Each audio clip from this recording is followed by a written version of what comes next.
ഞാനൊരു കാലഘട്ടത്തിൽ ഞാൻ വാരിയെടുത്തില്ല.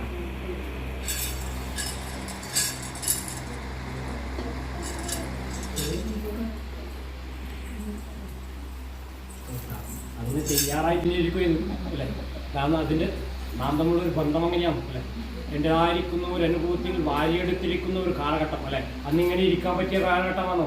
ശിശുവായിട്ട് എൻ്റെ കരത്തിങ്കൽ ഇരുകരത്തിങ്കൽ ഞാൻ വാരിയെടുത്തിട്ടുണ്ടായിരുന്നു അല്ലേ? അതെൻ്റെതായിരിക്കുന്ന ഒരു അനുഭവത്തിങ്കൽ ചാരവിച്ചിരിക്കുന്ന ഒരു ബന്ധം പോലെ. ഇത്ര ഭംഗി വരെ ശിശുക്കൾക്ക് ഇത്ര ഭംഗി വരെ ശിശുക്കളെ ഭംഗിയിൽ നടത്താൻ പാടില്ല എന്ന് പറയുന്നത് എന്തുകൊണ്ടാണെന്ന് പറയാം? സ്വന്തം അമ്മയുടെ കണ്ണുകൊള്ളുന്ന കാലഘട്ടമാണ്. ഏറ്റവും വലിയ പക്ഷെ എന്താണ്? കണ്ണേറാണ്. കണ്ണേറും കരിവിഷവും നെഞ്ചൂറുന്നാകുന്ന പറയാം കിട്ടുക. അങ്ങനെയുള്ളതായിരിക്കുന്ന ഒരു അനുഭവത്തിൻ്റെ നല്ലൊരു ബന്ധത്തോടുകൂടെ നല്ലൊരു സൗഖ്യത്തോടുകൂടെ ഈ നാലാമതും ഭാഗമായിട്ട് വാഴേണ്ട ഭാഗ്യമാണ് ഞാൻ കൊടുക്കേണ്ടത്. നിങ്ങൾ പ്രദർശന വസ്തുവായിട്ട് എൻ്റെ മകളെ കാണാൻ പാടില്ല. ഭാരമായി പറയാം. പെൺസന്തതി പൊൻസന്തതിയല്ലേ? ഭൂമി ഒരു കാലഘട്ടം സമുദ്രമായിരുന്നു. തിരനീക്കിയിരുന്നു തിരുവറുകാട്. എവിടെ തിരുവറുകാട്? അറിയാം. തിരുവറുകാട് എവിടെയാണെന്ന് അറിയാം. വാടായിക്കാവും. അതെ, തിരനീക്കിയിരുന്നു തിരുവറുകാട്.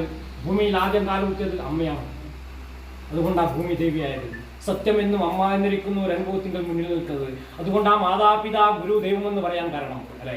അതുപ്രകാരം എൻ്റെ മകളായിട്ട് എൻ്റെതായിരിക്കുന്ന ഹൃദയത്തോട് അത് സുഖം പിടിച്ചില്ല. എങ്ങോട്ട് ചാർമിയാർന്ന് കൊടുക്കുക ഇരിക്കട്ടെ. അങ്ങനെയുള്ളതായിരിക്കുന്ന ഒരു ബന്ധം പോലെ ഈ ബന്ധം ഞാൻ അച്ചുകളിയിൽ അകത്തുക.